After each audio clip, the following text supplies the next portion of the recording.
안녕하세요. 리치맵 에너지 충전소 박진영입니다.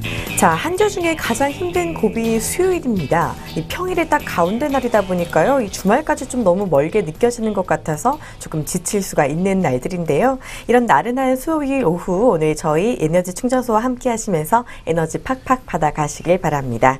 자, 지금 이 시간 이성대 위원과 함께 하시겠습니다. 위원님 안녕하세요. 네, 안녕하세요. 네, 날이 조금 덥다 보니까 많이 지치는 날들인 것 같아요. 이 날도 더운데다가 요즘 주식시장이 또 워낙에 복잡한 모습이라서요. 더 기운이 빠지는 것 같은데 이 대내외적인 이야기 상당히 많이 나오겠잖아요. 네, 한 주의 수요일을 뭐 딱 중간이기 때문에 뭐 힘들 수도 있고 우리가 주가로 예를 들어 본다면 생바닥에서 이제 앞으로 올라갈 일만 남은 그런 시기이기 때문에 오히려 이 수요일이라고 해서 기분 나빠할 게 아니라 이 바닥을 치고 좀 올라가기 때문에 우리가 이제 좀 좋은 일만 있겠구나, 앞으로 좀 쉴 날이 있겠구나 이렇게 생각을 해본다면 오히려 수요일이 더 마음이 더 즐거울 수도 있을 것 같아요. 네, 이게 그렇죠? 참 그렇게 생각해 보니까 좀 마음의 문제인 것 같은데요. 근데 아까 뭐 어떻게 보면은 물이 반밖에 안 남았네, 반이나 안 남았네 그렇죠. 같은 이제 문제일 수 있으니까 네, 이 수요일이라고 해도 너무 지치지 마시고 조금 더 힘내시면서 오늘 하루 잘 보내시면 좋을 것 같습니다.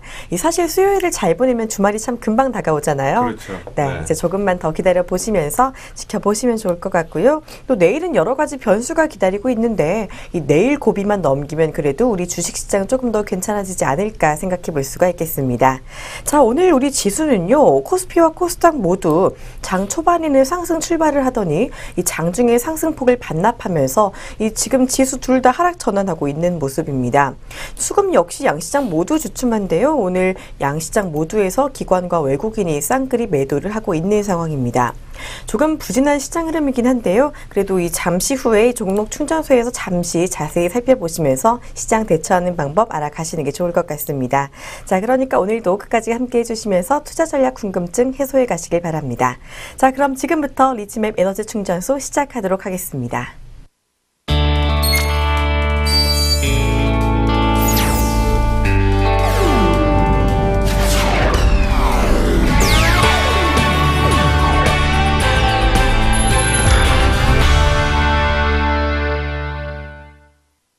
네, 지금 이 시간 이번 주 주식시장의 핫 키워드를 알아보는 핫클릭 키워드 시간입니다. 자, 오늘 알아볼 키워드는 바로 옵션입니다.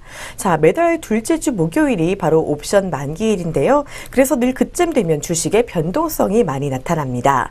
대체 옵션이 어떤 것이길래 이렇게 주식시장을 많이 뒤흔드나라는 생각을 하실 수가 있겠는데요. 그래서 오늘 조금 더 자세히 알아보기 위해서 옵션 준비했습니다. 자, 옵션이랑 어떤 상품이나 유가증권 등을 미리 정한 가격으로 일정 시점에 사거나 팔 수 있는 권리를 말하는 단어입니다. 자, 옵션에는 이 콜옵션 그리고 풋옵션이 있는데요. 먼저 콜옵션이란 살 수 있는 권리를 말하고 있습니다. 즉 옵션 거래에서 특정한 기초 자산을 이 만기일이나 만기일 이전에 미리 정한 행사 가격으로 살 수 있는 권리를 뜻하는 것인데요. 즉 그러니까 콜옵션 매수자는 이 옵션 매매 계약 이후에 만기일의 옵션의 권리를 행사해서 해당 옵션을 살지 아니면 사지 않고 이 계약금을 포기할 수 있을 것인지를 결정하는 것입니다. 자, 이 콜옵션 매수자는요, 이 만기일의 증권의 시장 가격이 미리 정한 행사 가격보다 높을 경우에 이 옵션을 행사해서 그 차익만큼 이익을 볼 수가 있습니다.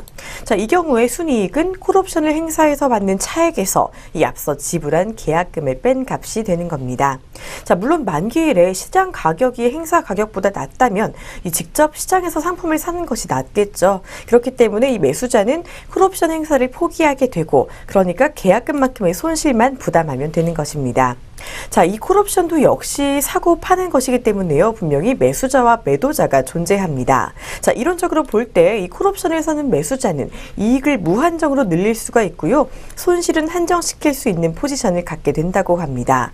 하지만 반대로 프리미엄을 받고 옵션을 판 콜옵션 매도자는요. 이 콜옵션을 매수한 사람과 정확하게 반대되는 포지션을 갖게 됩니다. 자, 그러니까 콜옵션을 판 사람은 이 콜옵션을 산 사람이 권리를 포기할 때 그 프리미엄을 최대의 이익으로 봅니다.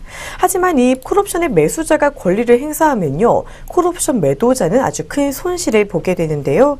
그래서 콜옵션을 매도하는 사람은 앞으로 이 주가가 올라가지 않을 거라고 믿는 사람들입니다. 자, 살 수 있는 권리와 반대되는 개념은 바로 팔 수 있는 권리입니다. 자, 이 팔 수 있는 권리는 풋옵션이라고 하는데요. 이는 콜옵션과 정확하게 반대되는 개념입니다. 자, 매수인의 입장에서 이 풋옵션은 이 주식 가격이 하락한다면 무한정의 이익을 얻을 수가 있고요. 이 반대로 주식 가격이 상승하더라도 프리미엄만 포기하면 되기 때문에 손해는 한정이 됩니다. 하지만 반대로 이 풋옵션의 매도인의 입장에서는요, 이 주식 가격이 상승하면 이익을 얻을 수가 있지만 매수인이 포기하는 프리미엄의 금액으로 한정이 됩니다. 이 주식 가격이 하락하면 또 반대로 무한정의 손해를 보게 되는 거죠. 그러니까 풋옵션 역시 매도인의 이익은 한정적이고 손해는 무한대며 이 매수인의 손해는 한정적이고 이익은 무한대로 되는 것입니다. 자, 정리하자면 콜옵션은 가격의 상승에 따른 위험을 막아주는 방향이고요. 풋옵션은 하락에 따른 위험을 없애주는 방향으로 작용한다고 보시면 됩니다. 자, 이렇게 옵션이 바로 주식시장의 리스크 최소화를 목적으로 만들어진 상품인데요. 보통은 그런데 이 옵션들이 해지 목적보다도 좀 추가적인 투자 수익을 노리는 목적으로 활용돼서 투기성이 조금 높다는 평가를 받고 있기도 하다고 합니다. 네. 그렇다면 이 옵션으로 어떻게 그런 활용이 가능할까요? 네, 상당히 좀 그 시장에서는 유혹으로 좀 다가오는 그런 게 많습니다. 왜냐하면 우리가 옵션 투자 같은 경우에는 적은 금액으로 큰 수익을 만기 부근에 가서 노릴 수 있는 그런 기회가 가끔가다 이렇게 있기 때문에 주식 투자로 이렇게 하다가 주식 투자에 실패하신 분들이 돈을 조금 가지고 이제 옵션 시장에 뛰어드는 경우가 많습니다. 네. 먼저 이제 주식에서 실패해서 선물 시장으로 뛰어들고 또 선물 시장에서 실패해서 옵션 시장으로 뛰어들고 그러면서 이제 옵션 매매를 하면서 상당히 그 스트레스도 많이 받고 뭐 그런 경우 많이 있는데요. 우리가 이론적으로는 옵션을 통해서 상당히 몇 배 그런 몇 배, 뭐 몇십 배, 몇백 배 이렇게 나오는 그런 경우도 있는데 그런 차익을 이렇게 노려서 이렇게 좀 생각을 하고 있지만 실제로 그렇게 해서 성공할 확률은 상당히 적습니다. 그래서 일부 뭐 100명, 한 10,000명 중에 뭐 한 10명? 뭐 그 정도밖에 되지는 않을 것 같고 나머지는 대부분 다 어느 정도 이제 계속 하다 이게 매매가 잦으면 잦을수록 확률이 떨어지는 그런 이제 경우가 대부분입니다. 그래서 옵션이 상당히 좀 리스크가 크다고 볼 수가 있겠고요. 2008년도 금융위기 때 그때 당시 지수가 1000포인트가 깨져서 900포인트 가까이 깨졌던 그런 때가 있었는데 그때 당시 이제 급하게 밀렸다가 그 다음날 2100선을 바로 회복하는 그런 모습이 1000포인트죠. 1000포인트가 깨졌다가 900포인트까지도 깨지고 다시 1000포인트가 올라오는 그 V자의 그 상승에서 상당히 큰 차익을 냈던 사람들이 많이 있습니다. 근데 그때 당시에는 상당히 좀 노림수를 가지고 그렇게 계속 기다리고 하다가 이렇게 매매를 해서 운이 좋게 지금 성공을 했지만 제가 알기로는 그 이후에 바로 또 매매하면서 또 그 벌었던 걸 도로 다 이제 손실나는 그런 모습을 이제 본 적이 있는데 어떻게 보면은 이런 옵션이 단기적으로 기회만 우리가 생각이 되는데, 리스크 측면에서는 정말로 큰, 그런 리스크이기 때문에, 이게 작은 금액으로 뭐 몇십만 원씩 뭐 만기마다 베팅하고 이래서 투자하시는 분들도 있는데, 그런 거보다는, 안전한 좀 주식으로 좀 이제 방향성을 우리가 예측을 하고, 펀드멘탈과 같이 이제 움직이는 그런 주식들로 대응을 한다면, 오히려 더 실적이라든가, 투자 수익을, 투자의 승률을 올릴 수 있는 그런 그런 상황이 될 수 있으니까요. 옵션보다는 주식으로 좀 해서 대응을 하시는 게 훨씬 낫지 않을까 좀 생각이 됩니다. 네, 이렇게 수익이 클 수 있지만 그만큼 리스크가 큰 것이 바로 파생 상품인데요. 유혹이 크지만 그래도 위험도도 크기 때문에 조금 더 안전한 투자 전략 가져가시는 게 좋을 것 같습니다. 자, 보통은 이렇게 옵션 만기를 앞두고 이 증시 변동성이 강하게 나타나곤 하는데요. 또 이번 달 만기일인 내일은 특히 이 선물 옵션 동기 만기일이라고 합니다. 이에 따라 증시 변동성이 조금 우려할 만한 수준일까 궁금하신 분이 많으실 텐데요. 내일 어떻게 이제 증시 변동성 예측해 보시나요? 보통 이 옵션 만기 때 보면은 그 전에 움직였던 방향대로 이어가는 경우가 많습니다. 즉 옵션 만기, 선물 옵션 동시 만기 때는 위아래로 이제 변동폭이 크게 나오는데 보통 상승 추세에서 선물 옵션 동시 만기를 만나게 되면은 종가 무렵에 이제 상승하면서 만기일날 상승하는 경우가 많았고요. 하락 추세일 경우에는 만기일날 하락하는 그런 경우가 많았습니다. 근데 최근 흐름으로 봐서는 지수가 별로 좋지는 않았죠. 그렇기 때문에 국내 시장 내일도 위아래 변동성이 좀 큰 가능성이 높다고 볼 수가 있겠고, 특히나 내일 같은 경우에는 금통위가 있습니다. 그래서 금리 인하가 될지 안 될지 이런 부분도 시장에 상당히 크게 영향을 미칠 가능성이 있기 때문에 쉽게 예측하기 어려운 그런 상황일 것 같습니다. 즉 금통위에서 금리를 내린다면은 시장 전체적으로 탄력을 받아서 지난 3월달부터 올라가기 시작했던 그런 흐름들이 다시 한번 또 시작이 될 수도 있고요. 그리고 만약에 금통위에서 금리 인하를 하지 않는다면 오히려 또 이게 연기가 될 수도 있습니다. 그래서 우리가 이번 옵션 만기일은 어떻게 좀 예측하기는 좀 힘들 것 같고 실제로 가봐야지 좀 알 것 같습니다. 네, 요즘 말씀하신 것처럼 지수 흐름이 그렇게 좋지가 않았고요. 또 내일은 금통위도 예정이 되어 있기 때문에 이 내일 시장은 쉽게 예측하기 어려운 장이 될 것 같습니다. 이럴 때일수록 조금 더 면밀하게 투자 전략 세워보시는 게 좋을 것 같습니다. 자, 이렇게 주식시장에 적용되는 룰이 정말 다양한 것 같은데요. 옵션이 복잡한 만큼 매력이 있지만 위험성에도 큰 상품이니만큼 조금 더 유의하시는 게 좋을 것 같습니다. 자, 오늘의 핫클릭 키워드는 여기까지고요. 저희는 잠시 후에 종목 충전소로 찾아뵙도록 하겠습니다.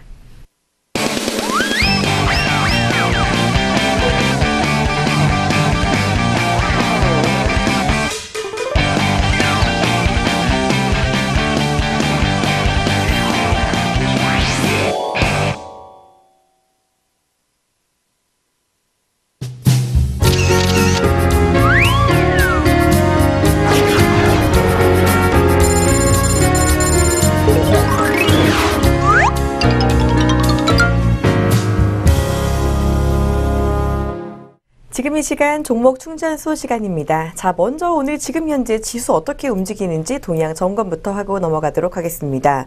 자, 오늘은 이 중국의 A지수가 이 MSCI의 신흥국 지수 편입에 실패하면서 국내 증시가 아침에는 상당히 강하게 출발했는데요. 이 장중에 상승폭을 반납하면서 지금 하락 반전하는 모습을 보이고 있습니다.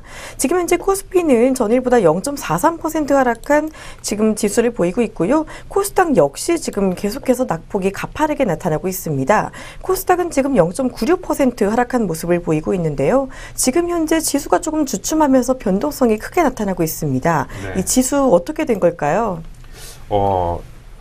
최근에 종합지수가 계속 좀 밀릴 때, 코스피 지수 밀릴 때 중국 A지수가 MSCI 신흥국 지수에 편입이 되면은 우리나라에서 외국인 자금이 5조 원 이상 이제 이탈할 거라고 그런 내용이 나오면서 우려 때문에 종합지수가 좀 밀린 부분도 있거든요. 근데 그 부분이 이제 전일 중국 A지수가 편입에 실패함에 따라서 국내 시장에서 호재성 재료로 받아들였습니다. 그래서 오늘 새벽에 유럽 시장이라도 미국 시장은 혼조세가 됐지만 국내 시장은 아침부터 떠서 시작하는, 즉 수급적인 그런 부담이 단기적으로 해소가 됐기 때문에 떠서 시작을 했는데 실제로 본다면 최근에 중국 A지수 그 MSCI 신흥국 신흥국 지수에 편입된다는 그 내용은 나온 지 얼마 안 된 상황이거든요. 그래서 실제로 국내 지수에는 그렇게 크게 영향이 없었다고 봐야 될 것 같습니다. 그러다 보니까 국내 지수, 글로벌 시장 그냥 빠지는 거라 맞물려서 같이 좀 밀리는 그런 상황이 아닌가 생각이 되고요. 그리고 코스닥 지수가 오늘 장중에 720포인트를 돌파를 하면서 전일 이제 720포인트를 돌파하면서 강하게 올라왔었는데, 그래서 오늘 장중에 727포인트까지 올라왔다가 재차 다시 720포인트가 깨지는 그런 모습이 나왔습니다. 상당히 변동성이 심해지고 있는 그런 상황이죠. 아침에도 말씀드렸듯이 차트 그럼 잠깐 보면서 말씀드려 볼까요? 코스닥 지수 차트 흐름 한번 보면서 말씀드려 보도록 하겠습니다. 자, 아침에 말씀드렸듯이 720포인트 라인대, 이 라인대가 돌파가 됐기 때문에 중요한 것은 이렇게 해서 이제 상승 일자로 다시 시작해서 이제 간다고 보는데, 중요한 것은 전고점 라인대였던 720을 다시 이렇게 깨게 되면 이게 의미가 없다고 오전에 제가 말씀을 드렸습니다. 즉 우리가 개별 종목 장세가 계속 좀 진행은 되지만 실제로 이 큰 상황에서 이제 삼각 수렴 패턴에서 위로 올라타려면 지금 이 고점 라인대가 유지가 돼줘야 되는데 유지가 되지 않고 이렇게 깨진다는 것은 상당히 상당히 좀 그 종목들이 리스크가 클 수 있는 그런 시점을 보여준다고 볼 수가 있겠습니다. 즉, 이 부분이 재차 다시 720포인트 라인대를 돌파를 하면은 상관은 없는데 이 라인대가 유지가 안 될 경우에는 단기적으로 많이 올라온 폭에 대해서 변동성이 커지는, 거기다가 다음 주 상한가 폭이 30% 확대되는 그런 상황에서 리스크가 커질 수 있는 그런 시점이 될 수 있기 때문에 상당히 좀 주의 깊게 리스크 관리를 하시면서 전에도 말씀드렸듯이 단기적으로 대응하는 그런 방법이 좀 낫지 않나 생각이 되고요. 코스피 지수도 잠깐 보도록 하겠습니다. 코스피 지수 전저점 라인 때 깨지면서 하락 추세로 접어들었다고 며칠 전 말씀드렸는데요. 오늘 재차 다시 플러스에서 마이너스로 깨지면서 밀리고 있는 상황입니다. 즉 고점과 고점이 낮아지고 저점도 낮아지는 하락 추세로 지금 되고 있는 상황이고요. 아마도 이 각도대로 움직이지 않을까 보여집니다. 즉 최근에 고점 라인 때 이어지고 한 요 정도 각도대로 해서 이 정도 선에서 와야지, 즉 2000 한 30포인트 라인 때 정도 오면 제대로 된 반등이 다시 한번 오면서 나오지 않을까 생각이 됩니다. 지금 현재 지수의 이런 흐름은 선물 흐름에 상당히 연관되어 있는데요. 선물 차트를 잠깐 한번 보시면 지금 선물 30분 차트 흐름입니다. 지난번 말씀드렸듯이 선물 흐름은 저점 라인 대가 이렇게 깨지고 내려가면은 안 좋다라고 말씀을 드렸는데요. 오늘도 보시면은 최근 들어서 가장 저점 라인 대를 깨고 내려가는 그런 모습이 나오고 있습니다. 선물이 깨지고 내려가다 보니까 프로그램 매도가 나오고 이런 상황들이 전체적인 지수를 끌고 내려가는 그런 악순환이 계속되고 있습니다. 우리가 이전에 그런 흐름에 봤듯이 지난 4월달 선물 지수가 상승 추세로 있을 때 이때 당시 외국인 매수도 상당히 많이 들어오고 프로그램 매수도 들어오면서 올라왔던 이런 자리가 되려면 이제 상승 추세로 접어들어야 되는데 아직까지는 하락 추세가 지금 이렇게 길게 이어지고 있기 때문에 지금 지수 바닥이 빨리 나오지 않고 있는 겁니다. 그래서 지금 현재로서는 지수 저점이 나오기 전까지는 위아래로 좀 출렁거리면서 우리를 헷갈리게 만드는 그런 시장이 계속될 수 있다고 볼 수 있겠습니다. 네, 오늘 아침에 나왔던 이 중국의 MSCI 신흥국 지수에 대한 편입 이슈는 아주 단기적 호재였고요. 이 시간이 지나면서 그 영향력이 적어지고 양시장이 수급 때문에 조정을 받고 있는 것으로 풀이가 되고 있습니다. 자, 그럼 이어서 수급 상황 먼저 살펴보도록 하겠습니다. 오늘 수급 상황 조금 주춤한 모습 나오고 있는데요. 거래소와 코스닥에서 모두 쌍끌이 매도가 나오고 있습니다. 지금 현재 거래소에서는 외국인이 1,308억 원을 팔고 있고요. 기관은 627억 원을 팔고 있고 개인은 나 홀로 1,897억 원을 매수하고 있는 상황입니다. 코스닥에서도 여전한데요. 외국인이 591억, 기관이 91억을 팔고 있고 이 개인은 홀로 694억을 사들이고 있는 수준입니다. 이 선물 계약이 오늘은 조금 많은 매도가 나오고 있습니다. 외국인이 선물 계약을 4,691계약이나 팔고 있는 상황인데요. 저 오늘 수급 흐름 좀 주춤한 것 같은데 어떻게 보시는지요? 네, 우리가 좀 전에 봤듯이 선물 흐름에서 지금 상당히 안 좋은 그 저점이 깨고 내려가는 이런 상황들이 보통 선물 시장의 큰 방향을 결정하는 게 외국인들의 힘에 의해서 이제 움직이는 경우가 많습니다. 근데 외국인들이 오늘 이렇게 팔면서 저점이 또 깨진다는 것은 외국인들이 아래쪽 방향으로 계속 좀 지수를 끌고 내려가려고 유도를 하고 있다라고 볼 수가 있겠고, 그리고 지금 현재 코스닥에서 외국인들이 지금 상당히 많이 팔고 있는데요. 차익 실현이 좀 나오는 걸 수도 있습니다. 즉 대부분 다 720선을 돌파하면서 약간 좀 긍정적으로 이렇게 생각을 이제 긍정적으로 생각을 했었는데 항상 대부분 다 그렇게 긍정적으로 생각할 때 거기다 갖다 대고 이렇게 파는 그런 경우도 있거든요. 그래서 외국인들은 그런 상황에서 이제 좀 매도가 나오는 게 아닌가 생각이 됩니다. 기관들도 오늘 매도가 나오면서 이제 전반적으로 코스닥 지수가 플러스에서 마이너스까지 좀 급락하게 만드는 그런 상황이 된다고 볼 수가 있겠고요. 거래소에서 지금 외국인들 기관 파는 거는 아마도 지금 프로그램 매도 부분도 많이 포함이 된 것 같습니다. 프로그램 매물이 1,600억 가까이 지금 나오고 있는데요. 어떻게 될지는 좀 더 지켜봐야 될 것 같습니다. 전체적으로 봤을 때 지금 현재 코스피 지수, 코스닥 지수의 이제 하락은 외국인들 수급으로 인한 하락으로 볼 수 있겠습니다. 네, 말씀하신 대로 이제 지금은 외국인의 매도가 증시 전체적으로 끌어내리기는 분위기를 조금 조성하고 있다고 보실 수가 있겠습니다. 자, 이어서 오늘 글로벌 시장 점검을 잠깐 해보도록 하겠습니다. 이 간밤의 뉴욕 증시는요, 미국의 금리 인상 우려감에 더해서 이 국채 금리가 오르면서 혼조세를 보이는 모습 보였습니다. 자, 이 유럽 증시 역시 그리스 우려감이 잔존하면서 부진한 모습을 보였는데요. 이 간밤의 유럽과 뉴욕도 좀 좋지 않았던 것 같은데 어떻게 보시는지요?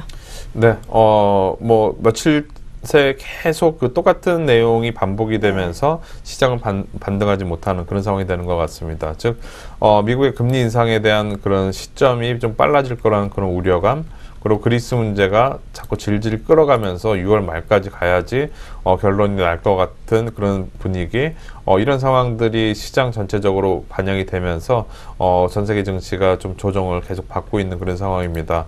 물론 그 전에 최근에 이제 좀 거의 뭐 한 달 정도 지금 조정을 받긴 하지만 그 전에 워낙 많이 올라왔기 때문에 당연히 언젠가는 조정을 받아야 되는, 그러니까 갑자기 좋은 내용이 나와서 올라간다기보다는 분명히 모든 그 차트라든 모든 이제 기업의 주가라든가 지수라든가 이런 거는 항상 많이 올라오게 되면 또 쉬었다가 힘을 모아서 또 다시 올라가는 그런 과정이 필요한데, 지금 그런 과정이 최근에 별로 없었기 때문에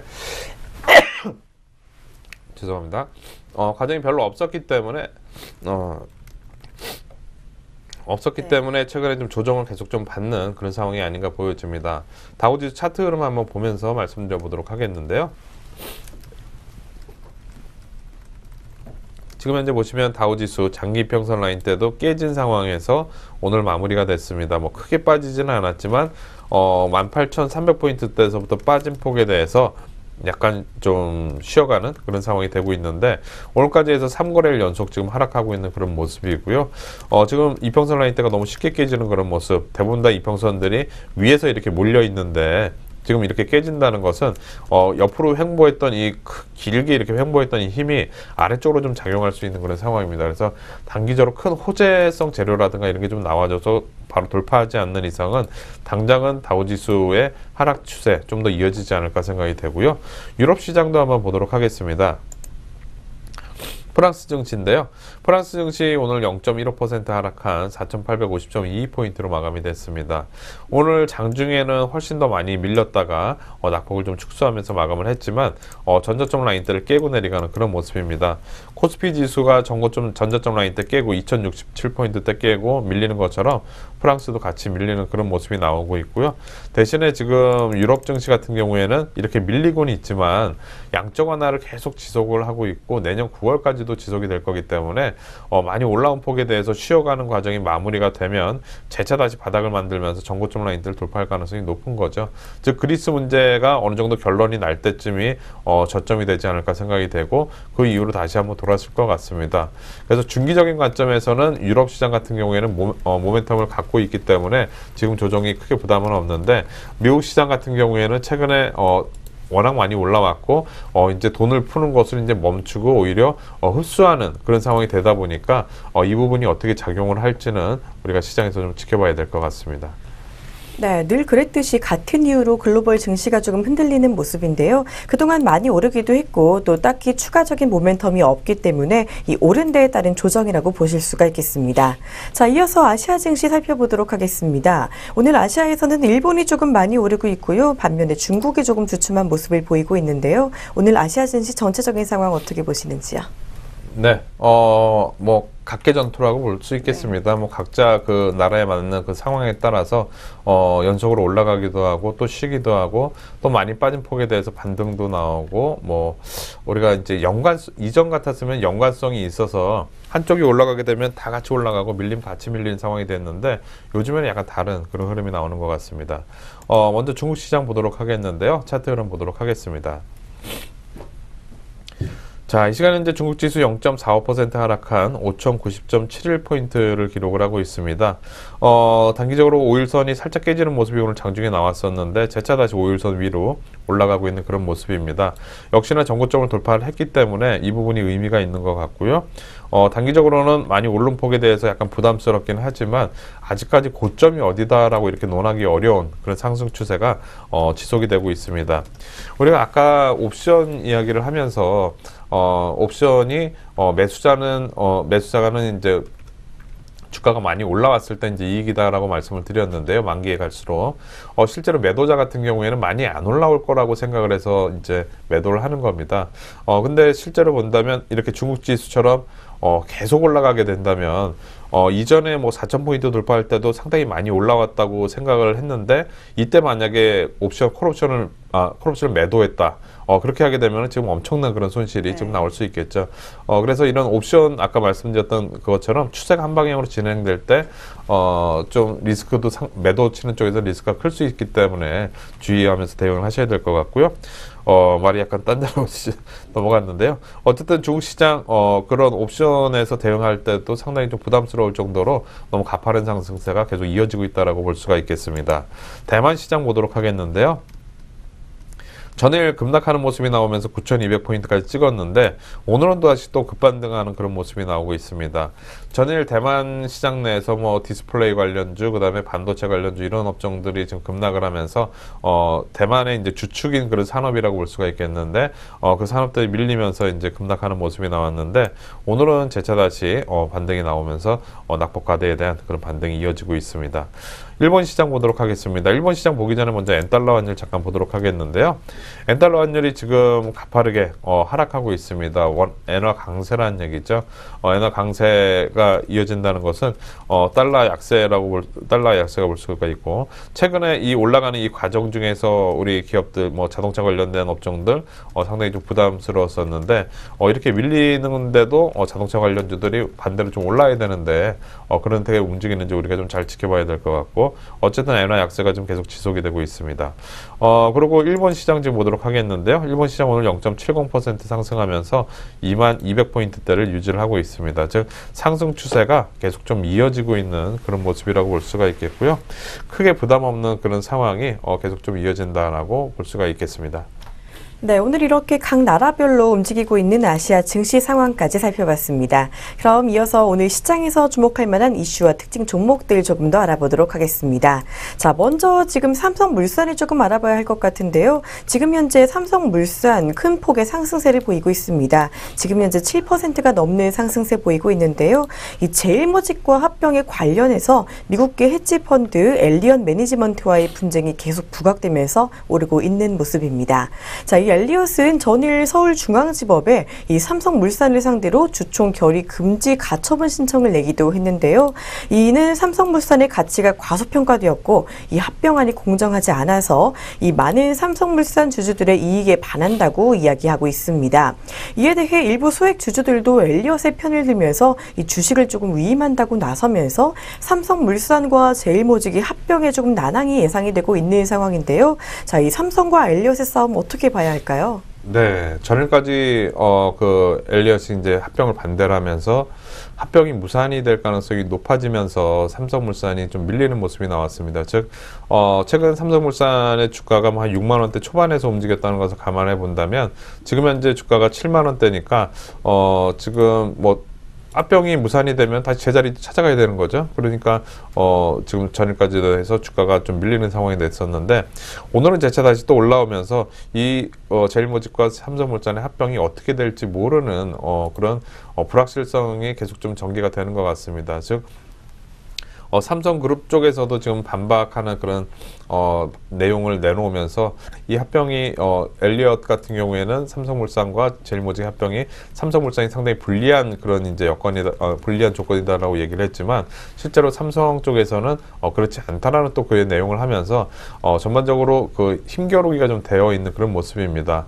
대신에 소액주주 분들 같은 경우에는 따로 이제 모임이 이렇게 생겨가지고 엘리엇 쪽에 이제 편을 들어주고 있는 그런 상황이죠. 왜냐하면 물론 이 엘리엇 쪽에서도 합병을 반대한다기보다는 좋은 비율로 이렇게 합병하고 싶은 그런 생각인 것 같습니다. 그래서 엘리엇 쪽에 붙으면은 주가가 올라갈 수 있다는 그런 생각을 갖고 있는 것 같습니다.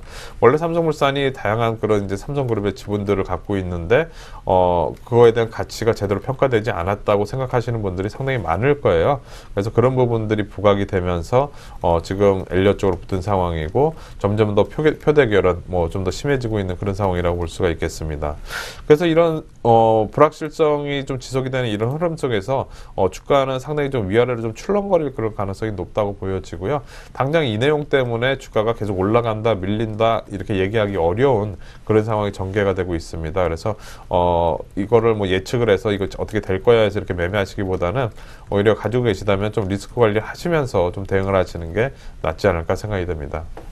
네, 어쨌든 엘리엇이 지금 삼성물산의 주가를 높이고는 있는 것 같은데요. 자, 이것이 일단은 변동성을 줄 수는 있지만 이 기본적인 것은 조금 더 펀더멘털적인 문제라 볼 수 있으니까 조금 더 갖고 계신 분 리스크 관리하시면서 대응하시는 게 좋을 것 같습니다. 자, 이어서 지금 LG전자를 조금 알아봐야 할 것 같습니다. 지금 현재 LG전자 53,000원 보이고 있는데요. 이 작년까지만 하더라도 이 7만 원대의 주가가 유지가 됐는데 이 작년 하반기 들어서 지금 하락하기 시작했고 올해 들어서 더 안 좋아진 모습입니다. 이 올해 지수가 1900포인트에서 2100포인트까지 급등한 것을 생각해 보면은 이 LG전자 조금 정반대 움직임을 보이고 있는 것 같은데요. LG전자 계속해서 주가 하락하고 있는데 언제까지 이 하락이 지속이 될까요? 네, 원래 LG전자가 2분기가 이제 성수기로서 실적이 가장 좋을 수 있는 그런 시점이거든요. 원래 이제 가전이라든가 이런 쪽에 LG전자가 강하기 때문에 상대적으로 LG전자가 해마다 이제 여름철에는 상당히 강한 그런 흐름을 보였었는데 지금 주가는 좀 정반대로 가고 있습니다. 그렇죠? 지수가 최근에 좀 많이 올라왔는데도 불구하고 LG전자 주가는 지금 아주 급락하고 있는 그런 상황인 것 같습니다. 원래 지금 뭐 스마트폰 쪽에서 지금 경쟁력이 다른 뭐 아이폰이라든가 삼성그룹에 좀 뒤처지고 있는 그런 상황이 계속 좀 지속이 되다 보니까 LG전자가 신제품을 내놓지만 딱히 너무나 많은 그런 업체들이 경쟁을 하고 거기에서 또 이겨야 되고 그만큼 또 비용도 많이 들어가야 되고 하는 이런 상황들이 쉽게 LG전자의 그런 수익으로 이어지지 못하고 있는 그런 상황인 것 같습니다. 그래서 지금 LG전자 어떻게 보면은 과거의 LG전자하고 지금 LG전자하고는 지금의 LG전자를 본다면 상당히 좀 안타까운 뭐 그런 상황일 수 있을 것 같은데요. 삼성전자라든가 뭐 그래도 뭐 이제 이전에 비하면 삼성전자는 상당히 많이 올라온 상황이죠. 근데 LG전자는 지금 거꾸로 지금 밀리고 있는 상황이라서 이런 경쟁력 약화가 LG전자에 좀 그럼 상당히 부담이 되는 요인이고 증권사에서는 지금 2분기 실적은 좀 괜찮을 거라고 전망은 하고 있지만 오히려 2분기 실적이 좋고 난 다음에 그 다음 분기 때 만약에 그 다음 분기에 실적이 꺾이게 되면은 오히려 지금 2분기 실적이 좋아서 이제 약간 반등 나올 때가 반대로 또 팔 수밖에 없는 그런 시점이라고 좀 이제 우리가 주가 흐름상으로 볼 수가 있겠죠. 그래서 지금 당장에 이런 안 좋은 상황이 뭔가 좀 획기적인 그런 LG전자에서 뭐 스마트폰 쪽에서 좀 나온다거나 뭐 그런 게 나오지 않는 이상은 당장은 좀 이런 상황이 좀 더 이어질 것 같습니다. 그래서 보유하신 분들은 좀 리스크 관리하시면서 대응하셔야 될 것 같은데요. 차트 흐름 한번 보면서 말씀드려 보도록 하겠습니다. LG전자가 최근에 4월달에 지난번 지수 올라올 때 그때 당시 63,000원까지 반등이 나왔습니다. 근데 그때도 좀 반등 나올 때 좀 안타까운 거는 뭐냐면 우리가 생각해 본다면 그때 당시 지수가 상당히 많이 올라왔죠. 2,000포인트 돌파하고 2,189포인트까지 2,200포인트 가까이 올라오는 모습이 나왔습니다. 근데 LG전자는 그때 당시 올라올 때 57,000원대에서 63,000원대까지 반등이 10% 정도밖에 나오지는 않았어요.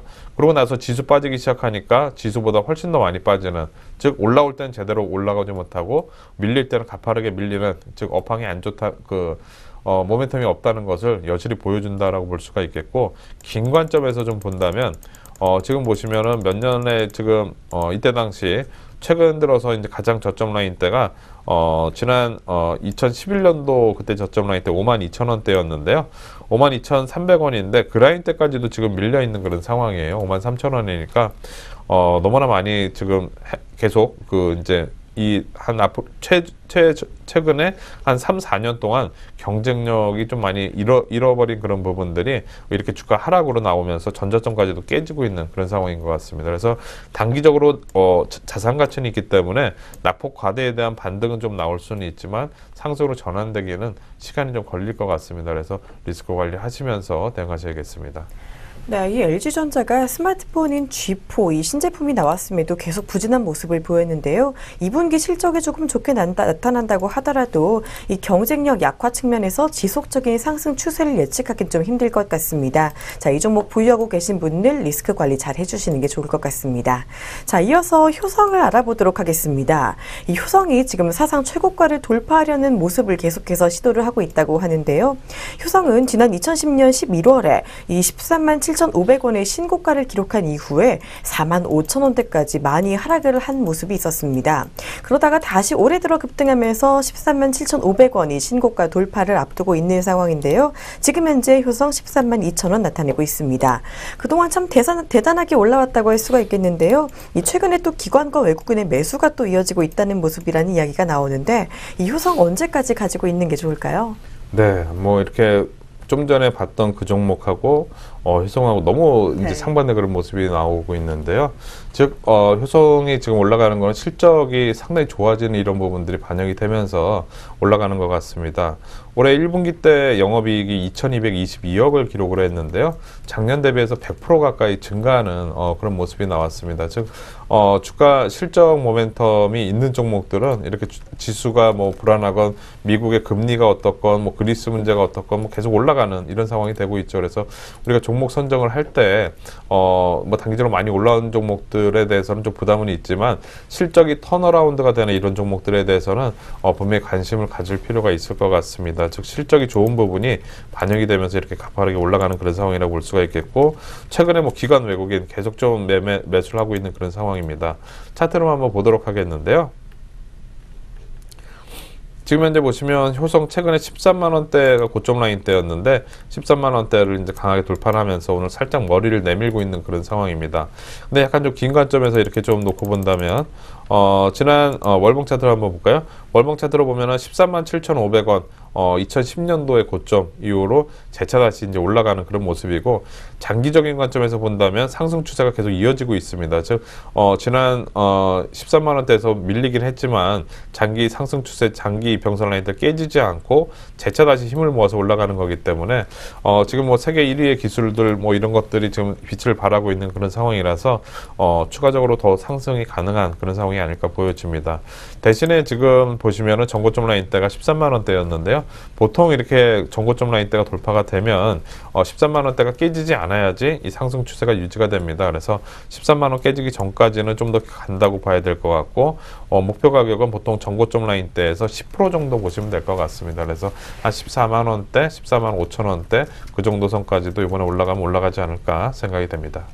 네, 역시 주가의 본질은 이 실적이라는 게 여실히 드러나고 있는 것 같은데요. 이 탄탄한 기술력을 기반으로 이 효성은 그래도 최소한 13만 원이 깨지기 전까지는 조금 더 상승 추세를 이어갈 수 있을 것으로 예측을 해주셨습니다. 자, 이번에는 또 다시 주춤한 종목을 다시 알아볼까 하는데요. LS입니다. LS의 주가 흐름이 요즘 조금 안 좋다는 이야기가 나오고 있는데요. 연일 최저가를 기록하고 있는 상황입니다. LS는 2005년에 LG그룹에서 분리된 회사인데요. LS그룹의 지주 회사이기도 합니다. 이 전선 제조업체인 LS전선, 그리고 전력기기 제조업체인 LS산전 등 여러 가지 이제 자회사를 보유하고 있는 상황인데요. 2011년에 12만 원대에서 최근에 4년 동안 연속으로 하락하고 있는 모습입니다. 오늘은 이 종목 4만 6천 원 보이고 있는데요. 이 보유하신 분들 걱정이 조금 많으실 것 같아요. 어떻게 대처하는 게 좋을까요? 네, 최근 뭐 기사 내용에 보면 LS전선 회장이 그 LS 주식을 5만 주를 장내 매수했다는 그런 내용이 나왔어요. 그러면서 어떻게 보면 기업의 회장이 매수할 정도로 나쁘지 않다라는 이런 이미지를 보통 보여주기 위해서 이제 매수하는 그런 경우도 있는데, 실제로 그 내용이 나오고 나서 오히려 더 밀리는 그런 상황이 됐습니다. 그만큼 실적이 좀 안 좋은 그런 부분을 좀 반영한다라고 볼 수가 있겠는데, LS 같은 경우에는 올해 상반기 때 지금 1분기 때 영업이익이 한 500억 정도 기록을 했는데 작년 대비해서 한 35% 정도 감소하는 그런 모습이 나왔습니다. 네, 그러다 보니까 아까 효성 같은 경우에는 100% 이상 증가한 그런 모습이 계속 반영이 되면서 주가가 올라갔던 거고, 지금 LS도 1분기 실적 발표한 지가 꽤 됐지만 그래도 이제 계속 좀 밀리는 것은 1분기 실적이 안 좋았기 때문에 2분기도 안 좋을 거라는 그런 영향이 작용이 되는 거거든요. 그래서 우리가 지나간 실적이지만 1분기 실적에 대해서 우리가 계속 보면서 좀 대응을 하셔야 될 것 같고요. 차트로 한번 보도록 하겠습니다. 자, LS 지금 이전 저점 라인대가 다 깨지고 또 저점이 낮아지면서 오늘 4만 6천 원대를 기록을 하고 있는데요. 최근 들어서 저점 라인대가 계속 이렇게 낮아지고 있는 부분들, 우리가 그때도 말씀드렸지만 저점이 이렇게 계속 낮아진다는 것은 지금 바닥을 치기가 아직 당장은 좀 어려운, 즉 반등시 매도 관점에서 대응해야 되는 그런 상황입니다. 그래서 LS 같은 경우에도 아까 LG전자와 마찬가지로 좀 리스크 관리를 하시면서 대응을 하셔야 될 것 같습니다. 네, 이 LS 역시 실적 부진으로 인해서 하락 추세가 진행이 되고 있는데요. 이 리스크 관리 최우선으로 잘 해주시는 게 좋을 것 같습니다. 자, 그렇다면 이 오늘 같은 시장 상황에서는 전체적으로 이 시청자분들 어떤 투자 전략 세우는 게 좋을까요? 네. 며칠 전부터 계속 좀 말씀드렸지만 변동성이 상당히 심한 그런 상황입니다. 그래서 우리가 종목이 연속성이 제가 별로 없다고 말씀을 드렸죠. 그래서 올라가는 척 하다가 또 밀리고 가는 척 하다가 또 밀리면서 올라왔을 때 뭐 단기적으로 대응할 걸 이런 후회를 계속하는 그런 경우가 상당히 많아지는 것 같습니다. 그래서 내일 우리나라에서 이제 금리 인하를 할지 말지가 상당히 중요한 포인트고 내일 또 옵션 만기일도 있기 때문에 변동성이 커질 가능성이 높습니다. 선물 옵션 동시 만기에 금통위까지. 그래서 지금 당장으로서는 좀 리스크 관리를 하시면서 대응하는 게 나을 것 같고요. 아까 뭐 효성이라든가 이런 종목들 올라가는 걸 봤을 때 재료 있는 종목들 그리고 이제 실적이 좋은 종목들은 그나마 상승 추세 유지가 되니까 대신에 전체적인 시장에 대한 리스크가 있으니까 비중을 크지 않게 작은 비중으로 실적이 좀 좋은 종목들이라든가 그런 종목들에 단기 대응 정도로 하시는 게 낫지 않을까 생각이 됩니다. 네, 요즘 정말 변동성이 심한 어려운 시장입니다. 이 리스크 관리 최우선적으로 하시면서 보수적으로 단기 대응하시는 전략 가져가시는 게 좋겠습니다. 자, 저희는 잠시 후에 시청자들의 종목 상담으로 찾아뵙도록 하겠습니다.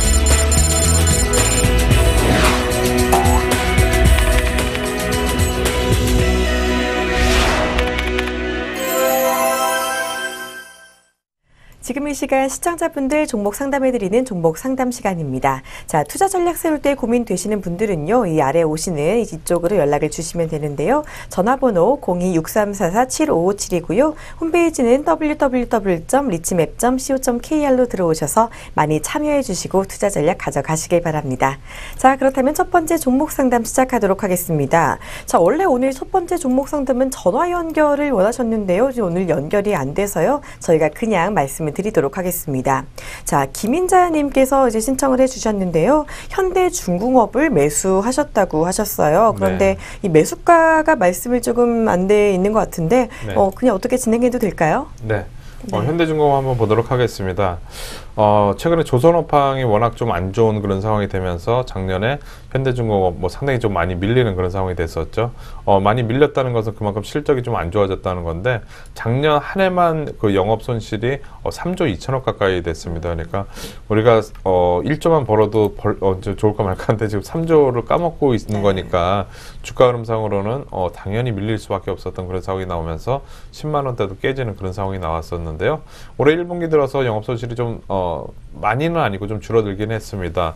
올해 1분기 기준으로 영업 손실이 1,900억 가까이 이제 손실이 났습니다. 그러니까 작년에 3조 손실에서 그래도 그나마 좀 이제 손실은 줄어서 뭐 이제 좋다고 봐야 될지 모르겠지만 어쨌든 좀 뭔가 회사 내에서 이제 좀 정리가 되고 있는 그런 상황인 것 같습니다. 안 좋은 부분을 빨리빨리 처리를 하고 그 다음에 나머지 부분을 이제 반영을 한다고 볼 수가 있을 것 같은데 회사 내에서는 작년에 우리가 현대중공업 그때 당시의 소식으로는 내용 회사가 이제 좀 안 좋고 그러다 보니까 구조조정도 어느 정도 있었던 것 같고 임금 동결도 있었던 것 같고 그러면서 회사가 좀 추가적으로 이제 구조조정이 문제 되고 업황이 안 좋으니까 내부적인 그런 구조조정이 좀 됐던 것 같습니다. 그리고 회사 내에서 이제 수익이 안 되는 그런 사업 부분들을 이제 정리하려고 하는 그런 이제 내용들도 있습니다. 그러다 보니까 중기적인 관점에서는 현대중공업 어느 정도 좀 부실을 털고 올라갈 수 있는 그런 상황도 되지 않을까 보여집니다. 워낙 자산 가치도 있는 그런 상황이고 하기 때문에 다시 한번 올라갈 수 있는 그런 시점이 되지 않을까 보여지고요. 차트 흐름 한번 보면서 말씀드려 보도록 하겠습니다. 자, 현대중공업 지금 현재 저점 라인대가 최근 들어서 계속 그래도 올라가는 그런 추세죠. 아까 LG전자나 그런 종목들은 저점이 깨지는 모습이 나왔는데 현대중공업은 작년에 실적 발표하고 나서 저점 라인대가 이렇게 올라가는 그런 모습이 나오고 있습니다. 그래서 당장은 저점과 고점이 높아지고 있기 때문에 급하지는 않지만 완만한 상승 추세로 인해서 좀 올라갈 가능성이 높을 것 같고요. 대신에 지금 아직 크게 모멘텀은 없기 때문에 올라온다면 한 15만 원대 정도 목표가 될 것 같습니다. 뭔가 제대로 된 모멘텀이 좀 나와줘야지 다시 이전처럼 20만 원대 이상 한번 올라갈 것 같은데 당장은 이 상승 각도가 완만해서 올라가는 그런 상황이 되지 않을까 생각이 됩니다. 네, 이 현대중공업 그동안 주가가 많이 빠지긴 했지만요. 이 저점도 조금 다지고 있고 자산 가치도 있는 회사이니만큼 곧 반등 조금 기대해 볼 수 있지 않을까 싶습니다. 이어서 두 번째 종목 상담 진행하도록 하겠습니다. 작성자 솔맨님이 의뢰해 주셨는데요. 이 에코프로에 대해 상담을 부탁해 주셨습니다. 에코프로 지난주에 8,450원에 매수했는데 수익이 나고 있다고 하셨어요. 2차 전지로 특허냈다는 소식도 있고 흑자 전환 호재도 있어서 매수했는데 이 3월에 1만 원 넘게 올랐었는데 이번에 오를 때 가능할까요? 매수가, 목표가 부탁합니다. 라고 말하셨는데요. 네. 에코프로는 최근에 실적이 좀 좋게 나왔어요. 1분기 실적이 작년 대비해서 22% 정도 영업이익이 좀 늘어나는 그런 모습이 나왔고 특히 매출액 같은 경우에도 28% 가까이 늘어나는 그런 상황이 나왔습니다. 그래서 전체적으로 실적이 좋은 분위기가 이어지고 이제 7월 달부터는 이제 실적 시즌에 들어가다 보니까 그거에 대한 기대감도 좀 반영이 되면서 최근에 좀씩 올라가는 게 아닌가라고 좀 생각이 됩니다. 대신에 지금 뭐 매출액 규모라든가 이런 걸로 봤을 때는 전체 시가총액이 지금 1,200억대인데요. 아직까지는 시가총액이 약간 좀 비싸다는 그런 생각도 좀 들긴 하는데 어느 정도 실적이 좀 더 개선이 되는 그런 모습이 이번 2분기까지도 좀 나와주게 된다면 주가가 아까 말씀하셨던 만 원대 그 정도까지도 한번 올라오지 않을까 생각이 됩니다. 지금 상황으로는 기대감 때문에라도 한번 올라가는 그런 상황이 될 것 같은데요. 차트 흐름 한번 보면서 말씀드려 보도록 하겠습니다. 자, 지금 현재 보시면 차트 흐름 최근 1,300원대까지 올라왔다가 밀리는 모습이 나왔는데요. 긴 관점에서 본다면 고점 라인대가 계속 좀 높아지고 있는 그런 모습이죠. 그리고 저점 라인대도 계속 좀 높아지고 있는 이런 흐름입니다. 그래서 요 큰 흐름 상에서 이제 움직이면서 간다고 볼 수가 있겠고 요번에 올라오게 되면 만 원 이상도 한번 올라올 수 있는 그런 상황이 될 것 같습니다. 그래서 만 원 이상 정도 한번 목표로 해서 기다려 보시는 것도 좋을 것 같습니다. 네, 이 에코프로 2분기 실적 기대감은 없고요. 일단은 만 원까지는 올라갈 수 있다는 가능성 제시해 주셨습니다. 이 시장 잘 지켜보시면서 매도 타이밍 잘 노려보시길 바랍니다. 이어서 세 번째 종목 상담 진행하도록 하겠습니다. 작성자 개똥구리님이 의뢰해 주셨습니다. 이 CJ 홈쇼핑에 대해서 궁금하신 것 같은데요. 자, 이 CJ 홈쇼핑 매수한 지 오래됐는데 팔 수 있는 기회를 못 갖고 있다고 합니다. 지금 손실 중에 계시다고 하는데요. 이 작년에 35만 원에 매수했다가 조금 물렸다고 하세요. 올해 들어 좀 올라오다가 또 백수호 때문에 다시 밀리는 모습이라고 하는데 이 스트레스를 심하게 받고 계시다고 하네요. 어떻게 해야 될까요? 지금 뭐 워낙 지금 많이 좀 빠진 상황이라서요. 지금 현재 주가가 22만 원대인데 35만 원에 매수하셨으면은 거의 뭐 한 지금 한 30 몇 프로, 40% 가까이 지금 손실인 그런 상황입니다. 그래서 보통 우리가 주가가 30%에서 40% 이렇게 빠지면 반대로 올라갈 때는 이게 그거보다 훨씬 더 많이 올라와야지 이제 그 매수가에 도달하기 때문에 상당히 좀 리스크 그 올라갈 가능성이 그렇게 쉽지 않은 그런 상황이라 볼 수가 있겠고 전체적으로 본다면 CJ 홈쇼핑 같은 경우에 최근에 백수호 논란 때문에도 좀 있었던 것 같고 그 다음에 요즘에 홈쇼핑을 보면 경쟁이 상당히 심하다는 걸 볼 수가 있습니다. 홈쇼핑 채널이 계속 생기고 그리고 실제로 비슷한 홈쇼핑 채널이 다른 채널에서도 저희 집 케이블에서도 지금 한 2개인가 더 생긴 것 같은데 그러다 보니까 지금 이런 CJ 홈쇼핑의 이런 소비자는 일정한데 전체적인 큰 수요는 일정한데 실제로 팔려고 하는 사람들은 공급자들은 상당히 많기 때문에 주가 흐름이 단기간에 좀 안 좋을 수밖에 없는 것 같습니다. 뭔가 해외에서라든가 이런 모멘텀 모멘텀이 좀 생기지 않는 이상은 당장은 좀 하락 추세가 좀 더 이어질 것 같고요. 그래서 지금 뭐 대응 방법으로 본다면 저는 이 CJ 오쇼핑을 올라가길 기다리기보다는 오히려 다른 뭐 이제 현금이 있으시거나 그렇게 하게 되면은 다른 종목들 좀 대응을 해서 이제 여기서 다른 종목 매매에서 남은 만큼 여기서 손실 본 만큼 같이 이렇게 팔고 나오는 그런 전략이 좀 좋을 것 같은데요. 차트로 한번 보도록 하겠습니다. 자, 최근에 좀 올라가는 모습 나오다가 재차 다시 밀리면서 지금 22만 원대까지 오늘 지금 흐름 본다면은 장대 음봉으로 또 밀리고 있는 그런 상황인데요. 저점 라인대가 이렇게 높아져서 최근까지는 상승 추세로 나왔는데 백수호 논란 나오면서 그때부터 밀리기 시작하면서 계속적으로 하락 추세로 즉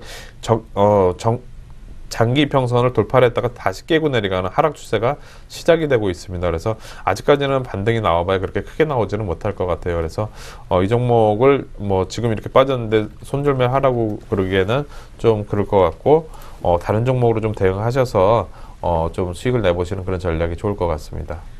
네, 이 CJ 홈쇼핑 아쉽게도 이 상승 모멘텀이 나타나지 않는 이상 이 하락 추세가 조금 더 갈 거라고 예측을 해주셨는데요. 이 가능하시다면 다른 종목으로 수익을 보시면서 같이 정리하시는 방향으로 가져가보시는 게 좋을 것 같습니다.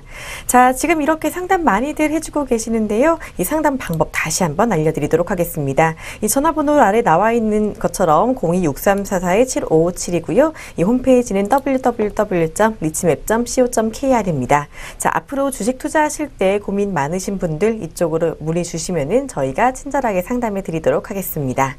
자, 저희가 준비한 소식은 여기까지입니다. 여러분 주식 분석하실 때 시간 부족하시거나 어려움 겪으신다면요. 언제든지 연락 주시고요. 계속해서 성공 투자 이어가시길 바랍니다. 시청해 주신 여러분 고맙습니다.